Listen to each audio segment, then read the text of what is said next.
Kano po total?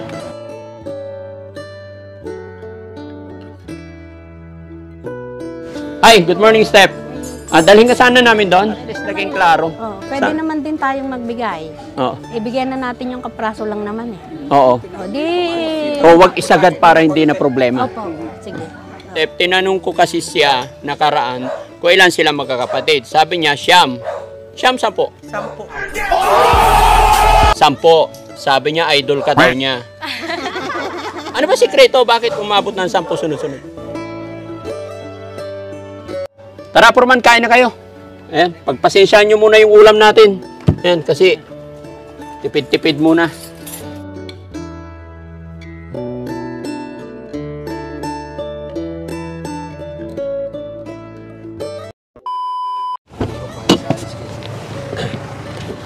Ayun mga kababayan, mga kabarangay, magandang tanghali po. Medyo tinanghali kami mga kababayan kasi kagabi, anong oras na kami dumating galing province. Kinuha ko yung mga karpintero, gagawa ng bahay. Ito na yung araw na sisimulan yung pabahay natin kay Steph. At gabayan nawa tayo ng Panginoon, laya tayo sa anumang kapahamakan, anumang disgrasya. Sana sa pagpapagawa natin ng bahay ni Steph ay ilayo sa anumang kapahamakan, anumang disgrasya, lalong-lalo na sa ating mga kasamahang magtatrabaho andito. So, samahan nyo kami mga kababayan. Tara guys! Ayan, kunin nyo na yung mga gamit nyo sa likod para makita nyo yung yung paggagawaan natin. Naiwan yung mga dalhin nyo na yung gamit. Dalhin na po! Dalhin na lahat! Galing pa ng Pangasinan to mga kababayan, mga import ng Daddy Frankie yan.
May maingay na tuta.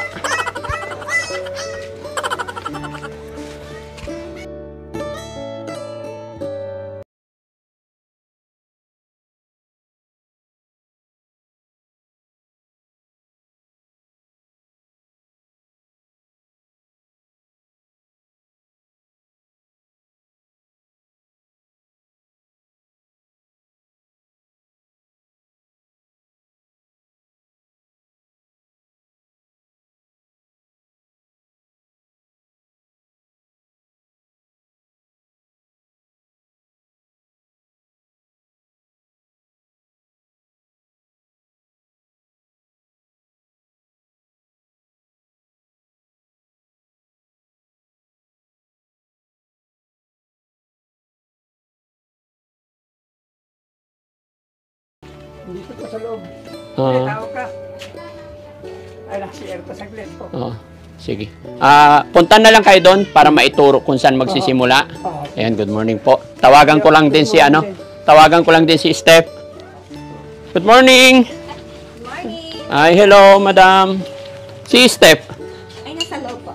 Nandyan na yung mga karpentero. Ay, nandyan na. Diniretso ko na sila doon. So, tatanungin lang namin kung saan talaga yung sukat, kung saan magsisimula para makapagsimula na yung mga tao. Hi, good morning, Steph. Dalhin ka sana namin doon. Sige po. Kasama mo si Lola, no? Sige po. Sige po. Thank you. Diyan na si Lola. Hindi pa. Ayan. Good morning, Lola. Good morning. Ayan. Ituro mo lang, Lola, kung saan kami magsisimula. Sige po. Diyan na yung mga Ayan. Foreman! Ito si Lola, sila yung may-ari ng lupa. Para ano, ang tawag nito, ituro nila kung saan tayo magsisimula. Sige po. Ha? Saan nyo gustong... Ilindero na natin po, boss. Dito magsisimula. Boundary ba yan? O, sa boundary. Opo, sa boundary. Itapat nyo doon sa bahay ni Kuya. Papunta ang pagano. Ay, itatapat natin yung bahay dito. Opo. Atras tayo doon. Tapat Dito ang simula, Lola. Yan, dyan sa dingding niya, papaganoon. O, Ay, dudugtong natin. Hindi, dito. Ay, yan. Oo. Dito tayo. Dito tayo, paganto. Ayun. ayan. Ibig sabihin ni Lola, dito ang start ng bahay niya. Tapos patras doon. Atras. Oo. Good morning. Okay. Tapos ang hello po, ang boundary dito, sasagad kami Oo, dito. oo. Para ano, Oo.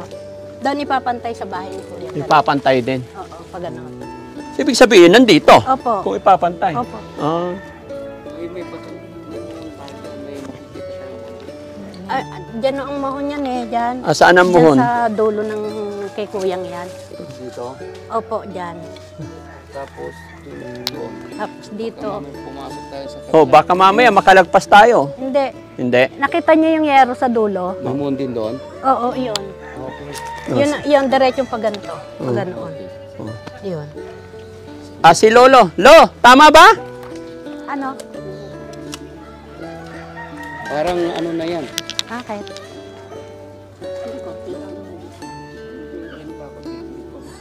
Ayun nga, doon ang lindero niya eh. Doon. Pero kung sigurado kayong yan ang sukat, walang problema. Oo. Ang inaano lang namin, sinisigurado namin kasi mamaya pag sumubra tayo, pag nasimento na, natin. Oo. Tayo. basta kung saan yung sukat, yung bato, Oo. walang problema, yun lang. Oo. Basta yung yerong yon padiretso dito. Opo. Sige. Kasi pag nasimento na, mahirap nang tibagin yan. Sige. Okay, at Pwede least naging naman- klaro. Oo, pwede Sa- naman din tayong magbigay. Oo. Ibigay na natin yung kapraso lang naman eh. Oo. O di... O wag isagad para hindi na problema. Opo, sige. Oo. Kahit isang dangkal. Oo. Oo. Okay, alam mo na yung Foreman.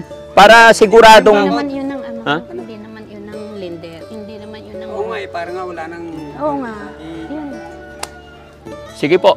At least alam na ni Foreman yan. Narinig mo naman yung usapan, Foreman. Para walang problema sa kapitbahay. Steph, halika rito! Oh, ayan. So, okay na, Steph. Tinuro na ni Lola yung ano, ha? Simula. Mag-layout na tayo. Oo, sige, layout na.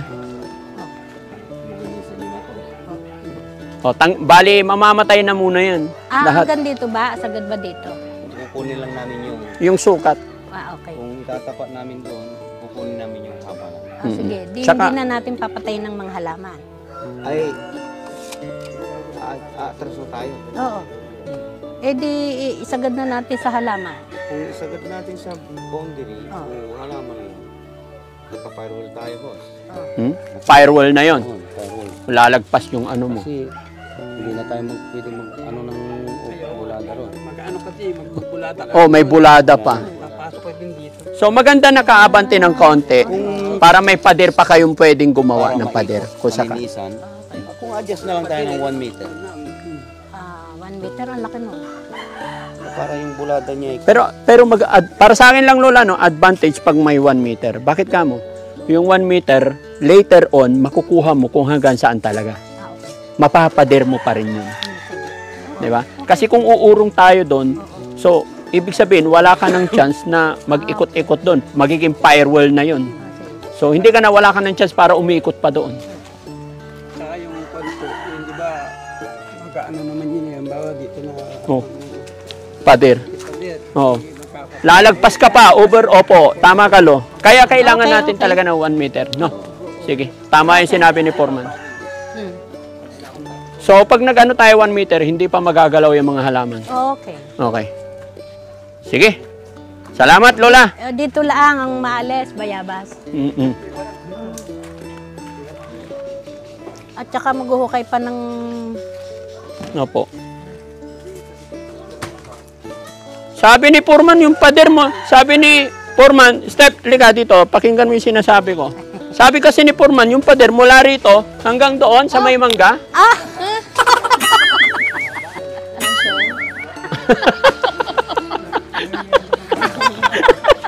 Ano ba yun? Nakakatuwa.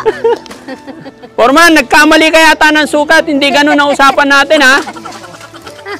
Umayos ka. Maliit lang budget ko. Ba, mas malaki pa sa bahay ni Daddy Frankie yung gagawin mo, Foreman.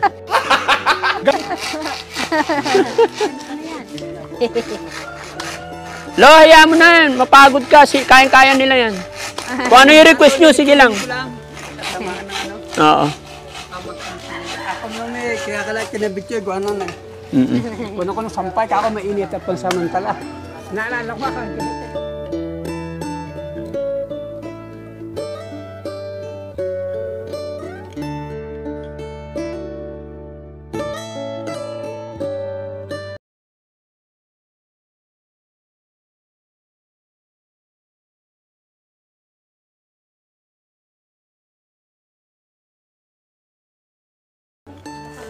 So ayan mga kababayan, habang nag-uuhukay, pupunta kami ni Foreman para mamili ng mga pangunahing gamit dito. So Foreman, punta na tayo? O sige. Pero syempre mga kababayan, sa umagang ito, sakto po dumalaw po dito ang nanay mismo ni Steph. Ayan, hi Nay, kumusta? Isa po.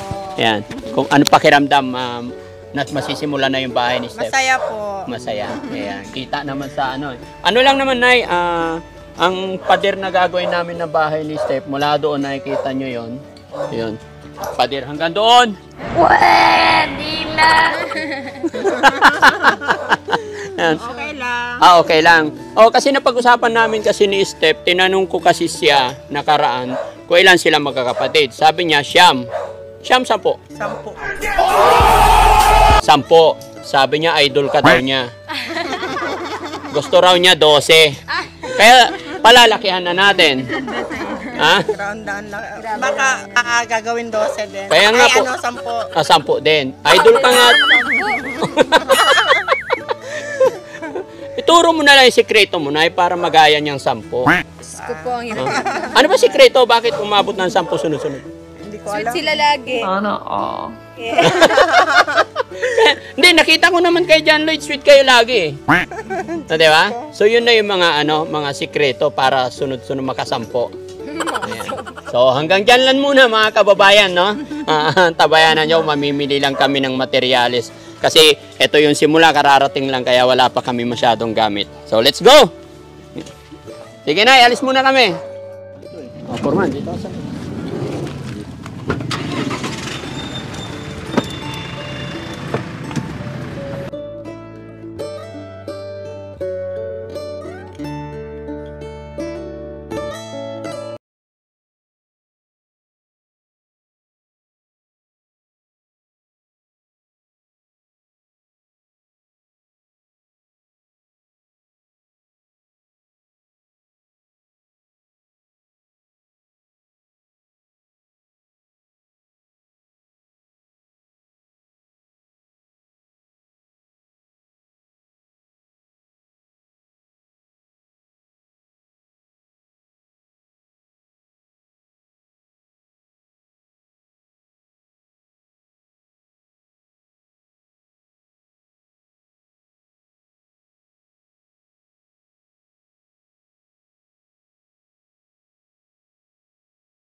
ngayon alas 2 na. Alas, Kasi anong oras na kami nakarating dito? madaling Alas araw 11 na tayo nakarating, no? Oo. Eh, nag-ayos pa kami ng mga gamit, namili pa.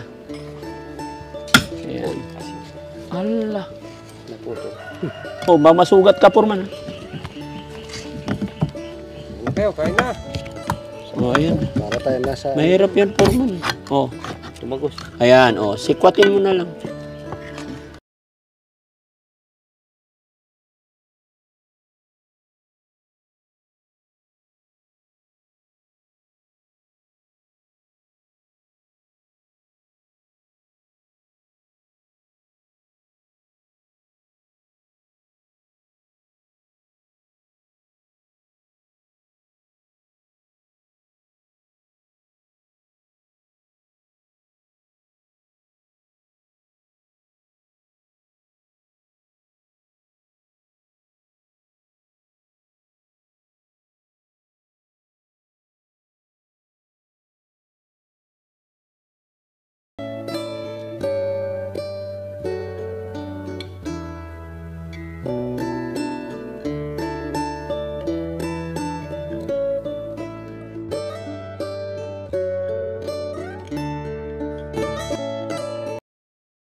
Anong pakiramdam, Step? Nakikita mo nang sinisimula na yung bahay mo? Ngayon pa lang po, thank you po. Kasi nakikita po namin na sinisimulan na. Sinisimulan na? Oo. Tuwan-tuwa nga po si John Lee eh. Ah, binalita mo na nagsimula na kami. Opo. Gusto na nga po umuwi eh. Excited na umuwi. Na-excite po. Panalangin natin na matapos natin tong bahay mo na walang aberya. Maging okay ang lahat. Lalong-lalo na sa mga natin, kasamahan natin gumagawa dito, no? Tapos ano nga pala, Step, bukas, kung tuloy na yung, hindi ko alam kay Foreman, mag-ready ka na lang ng yung padugo, di ba? Kahit ano lang, kahit isang baka lang. Oh my God! O kaya kalabaw, huwag na tayo masyadong maggastos, no? Simple lang. Hindi, joke lang. Pasay ko pa lang sa'yo eh. Nanganib na ang buhay ko eh. Nag-iisip siya kaagad, mga kababayan. Joke lang. Kahit manok lang para ialay lang natin sa mga taong dating nakatira. Kung meron man, no? Yeah. Pero sasabihin ni Foreman kung kailan. Basta i-ready lang. Kasi depende yan kung talagang magbubuhos na tayo. Di ba, Foreman? Oh. Mga kailan, Foreman? Mabubog. Bukas. So, bukas ng hapon may bubong na kaya to? Akala ko meron. Thank you, Sam. Thank you. O, sige na, Purman. Parang ayaw nyo tong inihanda ni ano, ni Steph. O, sige na. Nakaga na pala yung manok, nakakulong na. May handa na. Kay Lolo yon, delikado. Kain po muna. O, merienda muna kayo. Maganda po muna. Tara, Sam, merienda kayo dito. At Steph, pagkatapos nito, aalis na rin muna kami. Balik na lang kami bukas, no? Sige po. Hindi na kami masyado magtatagal. Si Sam. Sam, ikaw muna bahala muna, no? Total, ikaw yung malapit dito. Oo. Pero, ano problema? Nandito kami ulit bukas. Nandito ang team. Lagi nating ano. Kasi may mga ano, may bibilihin pa tayo bukas, di ba, Forman? Sabi mo yung ano, yung long span. Oo. Sige na, merienda muna. Merienda tayo, mga kababayan.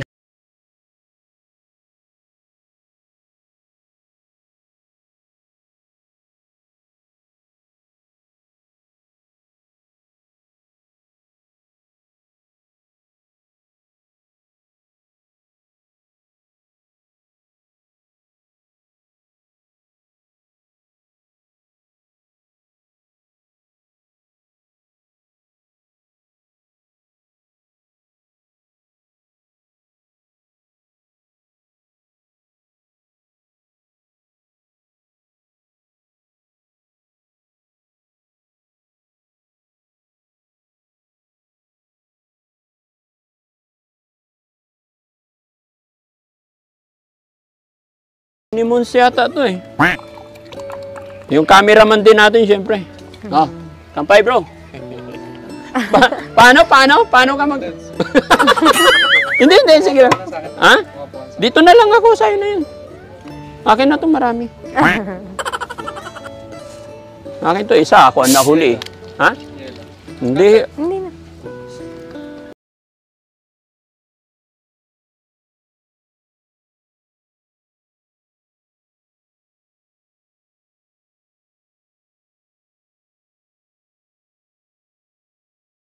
Gusto namin iklaro, gusto namin linawin yung pagtatayuan ng bahay ni John Lloyd tsaka si Steph. Oo, hindi naman ako papayag na magtatayo kayo ng bahay dyan. Kasi marami talagang nagtaka bakit inaawat niyo yung pagpaparating ng ano. Ano po ba talaga ang pwede nating gawin para sa inyong mga apo po? Ganito yun, sir. Ayoko naman malayo doon sa akin yung apo ko. Gusto ko dito sa tabi ko para makikita ko sila palagi. Kasi yun medyo malayo eh. Medyo malayo. Oo, medyo likod. Dito na lang sila sa harap. Pwede dito sa harapan. So, ibig sabihin gusto mo malapit sa inyo? Oo naman.